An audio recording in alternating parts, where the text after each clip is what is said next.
Hello, my name's Wayne. I'm the Chief Instructor at Forest Knights. I'm going to be showing you today with bcuk.com how to make a bamboo mini bow using an axe, a draw knife and a spoke shave.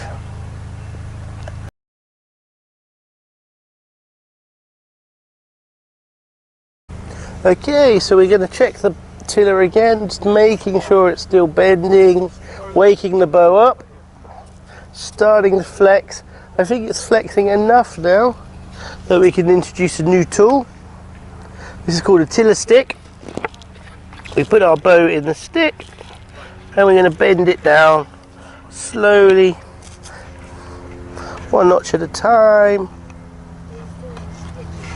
So now I can check how it's bending. Make sure that your bow is centrally in the tiller stick.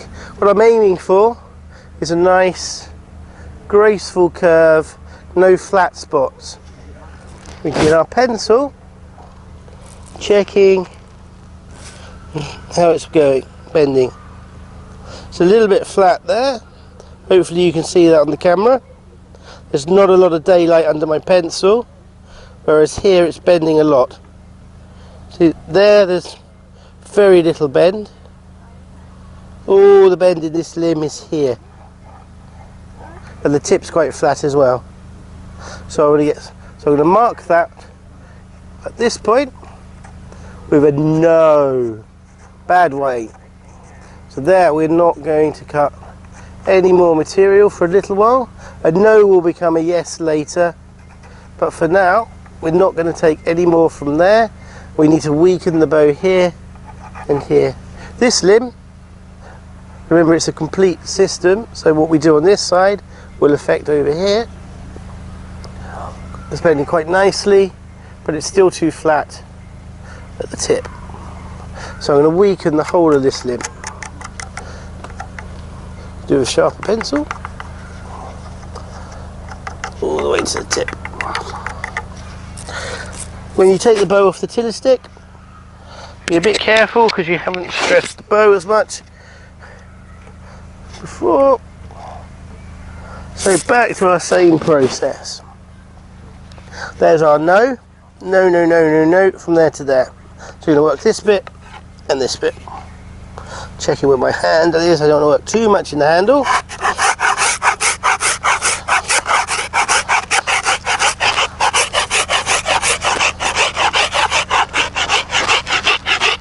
You don't need a fancy workshop for bow making. You know, you can set this up in the garden. This could be on your patio, you know, on your balcony, as long as your neighbours don't mind you raining sawdust down. You know, we're fortunate here in Merthyr Mawr that we've got beautiful woodland to work in.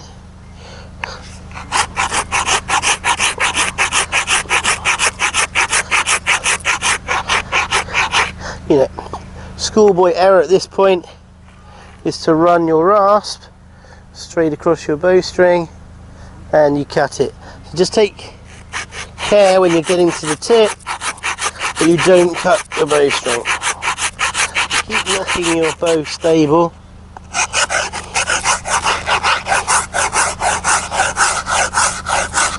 Nice long strokes to the rasp. Make the cutting tool do the work and keep stopping. You're checking that you're working it evenly across the whole of the face of the limb, removing all of your pencil marks.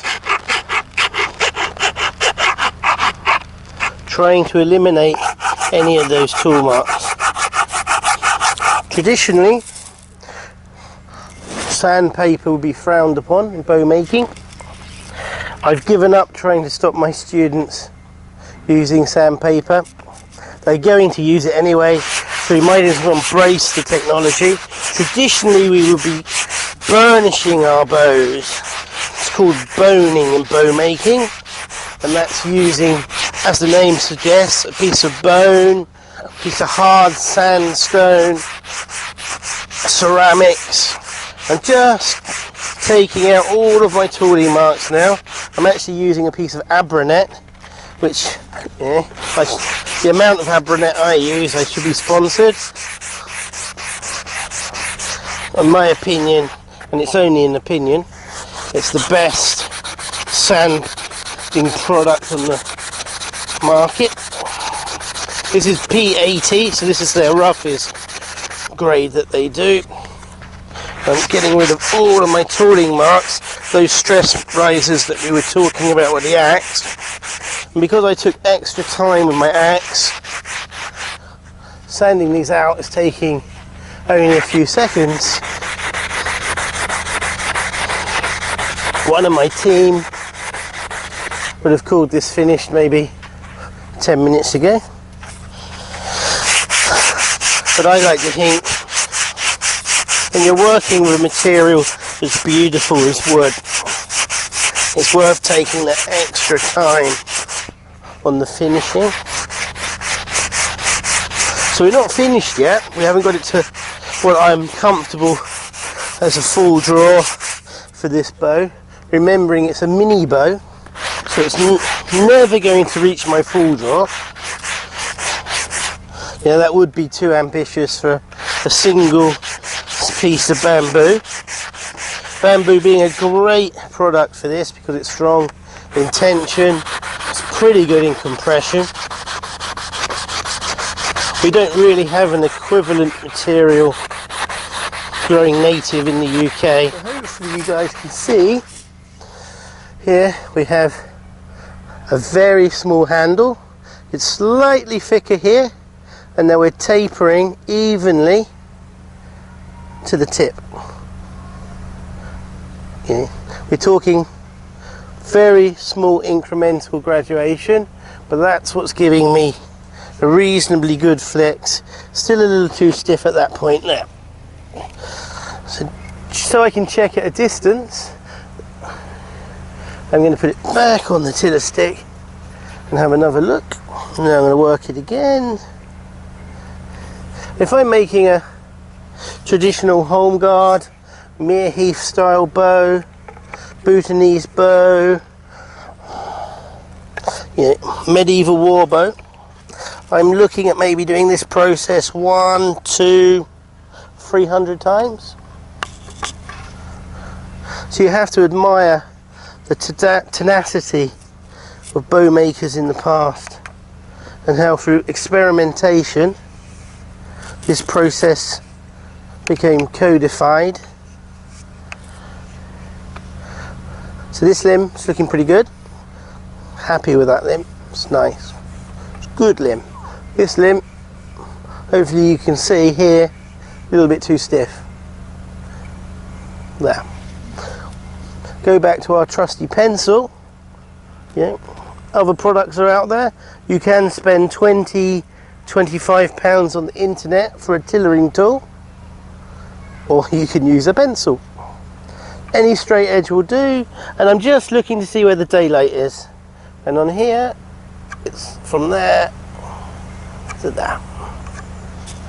Yeah, if you want to get clever or a little risque, you can work it still on the tiller tool. There is an advantage to doing it like this, whilst some people are, no, what are you doing, Mr. Jones? You can't do it on the tiller. As I work it, because it's under tension, this tip will move slightly, and that will tell me dynamically that I've taken enough material off. Okay. In my opinion, there is no right or wrong way to make a bow, to light a fire. There's only a safe way and a way that works for you. What works for me may not necessarily be as effective for you. You will find your own way and your own path to bow making. I'm feeling a little bit brave now, so wish me luck. I'm going to take it down another notch. It might snap. Let's have a look.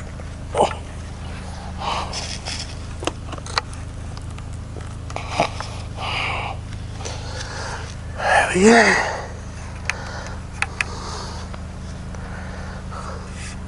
Bit more off.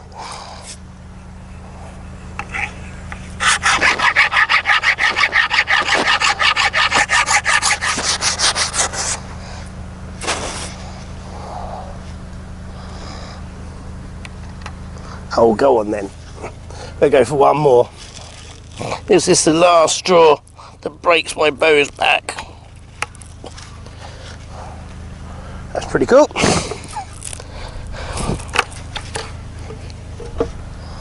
That's quite a weighty bow. So what I'm doing now, I'm transferring to a Dacron string, bow special material string. This is a lot less stretch. This is from the bow that I'd already had, because it's beyond the scope of today making another bowstring. That's quite a big process in itself. The bowstring's made with a Flemish twist and a lost loop. We've got a very small brace height. Brace height is the distance between the handle and the bow.